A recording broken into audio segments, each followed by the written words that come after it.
Alright, we're gonna talk about this monolith right here. This is Legend of Heroes, Trails of Cold Steel Part 3, another Falcon game, which is fantastic. This box is quite huge. It's supposed to represent kind of a training facility that you play in throughout the game. There you go, there's some Falcon and NIS America information there on the back.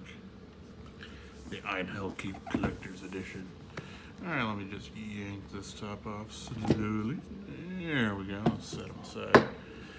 Okay, so first up we got the game case, which is neat. And then this is where you get kind of a 5-track sampler soundtrack. Falcon really prides themselves on their soundtracks, so they don't just offer the whole games free. Besides, they're several discs long. And hey, you actually get some information in there, which, you know, that's just standard epilepsy warning sort of stuff. But you also get, you know, some neat little character illustrations from the dossier kind of thing. Yeah, the Brandscape student directory. And some location art. Just, you know, something nice that's actually inside of the sleeve for once. And here you have a reversible cover going on. That was the artwork that was chosen for it. I think people had the opportunity to vote for their favorites. I honestly don't remember if I did or not. Alright, next up in the box, we got the Steelbook. Yeah, you got the lion's crest there on the front.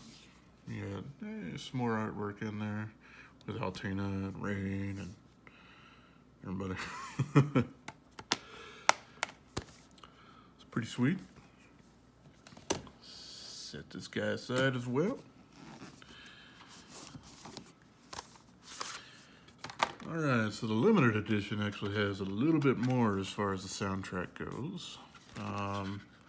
Still only 20 tracks out of the probably 60 or 70 that actually exist for it. But, you know, it's certainly nice. The soundtrack's pretty good for this game. Can't really complain. I tend to prefer East soundtracks just a little bit more because I got a little bit more hard rockin' stuff going on. There's really no fold or anything going on for the soundtrack, so that's just what you get.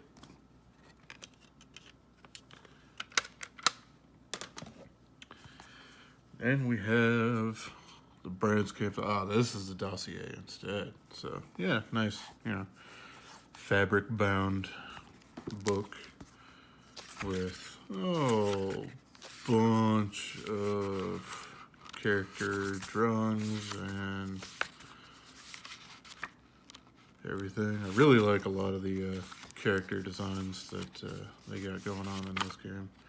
There's a whole bunch of characters going on in this series. Let's see, we have some postcard kind of things from the different locations you got in the game. Let's open these guys on up, huh? See what's going on in here. So from the backside, you see, you know, Thor's Military Academy. Neat. Alright. So you got Heimdall, which is cool. You got Leaves. You got Ordis, Port Town. There's Parm. They're really known for dyeing their fabrics, apparently. We got Crossbell City, which would be certainly interesting for people who have actually played some of the earlier games. Trails from Al and Trails to Azure and all that sort of good stuff. And Raquel, the crazy casino kind of town. And we also have a white box. What could be in there, you ask? Well, that's a great question. Let me find something suitable to open said box.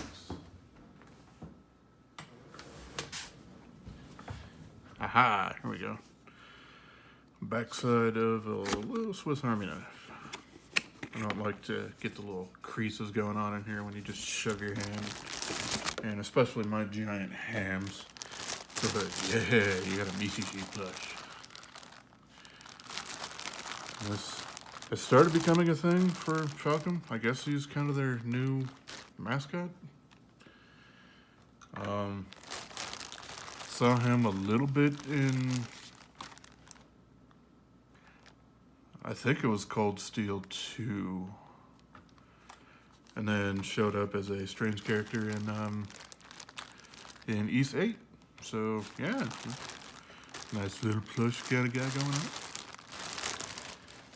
But that's not all, because I've also picked up a couple of the extra little merch things. This is quite a giant crest pen. It's probably about like 3 inches tall by 2.5 inches wide or so. Pretty darn enormous. And because I lack sanity, I also got the whole freaking box of all of the keychains. And well,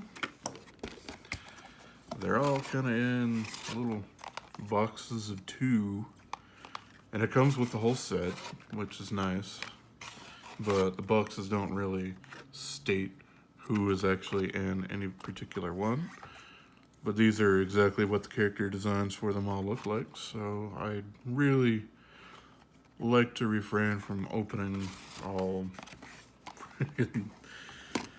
12 of these boxes. But yeah.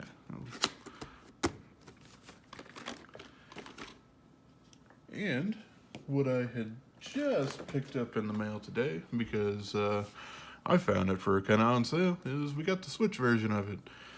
Now, this is for the PS4, the collector's edition, and I started playing that there a little bit, but I'm not gonna lie, almost all of it I played on the PC, because I like my 60 to 144 frames a second, and so that was my console of choice, basically, to play through it. But I have it here too, and this has a couple of extra things in there. I hear the performance isn't all that great, but it's probably about on par with Cold Steel 1 and 2 on the Vita, which is where I played those games for the most part. But hey, you get your nice little Switch cartridge, which, you know, probably tastes like earwax or whatever. And you got kind of the smaller version of the Branch Campus Guide with, you know, some of the character artwork and locations and whatnot. But you also have the lenticular thing with different, oh, there we go, with different people from the new Class 7, which is, you know, just kind of neat. But yeah, that's everything that I got for Trails of Cold Steel Part 3. Other than to say, don't start with this one in the series.